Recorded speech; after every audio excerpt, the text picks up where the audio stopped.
My kitten died and the breeder blocked me. This post is about a breeder named O.g.o.o.n, who breeds ragdolls among other breeds. Her first name is Julia. Initially I chose this breeder because she is registered with 2 clubs, her cats have won awards and she has worked with well-known US and EU breeders.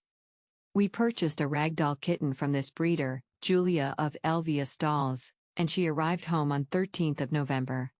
Prior to her arrival, me and the breeder were in communication every now and then as she would send me updates about her with pictures etc.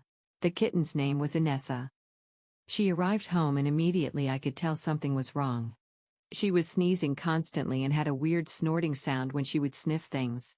I was concerned, so I took her to the vet the next day. At this point I will also mention the breeder had given me the wrong pedigree, with the mother being marked wrong. I messaged her about it and she told me she would write someone in her club about it.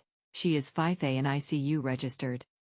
The next day, the vet checked her out and told us that at this point the sneezing isn't cause for a concern, it could be something mild or environment related. He told us to come back if it continued. A week went by and the sneezing was persisting, but not only that, she was refusing to eat or drink. I messaged the breeder to ask about when am I getting the pedigree, and she said next week. She also asked how is Inessa and I told her she was refusing to eat or drink, but that the vet told us it might be teething related. I received no response. From this point on everything went downhill very fast. These following things happened in a span of 2 to 5 weeks, with the symptoms gradually progressing. She was lethargic, not eating or drinking, constant fever, and diarrhea. We were at the vet every day trying to figure out what was wrong. She wasn't responding to any medications or for fluids. We were waiting anxiously for the test results. We are testing for literally everything.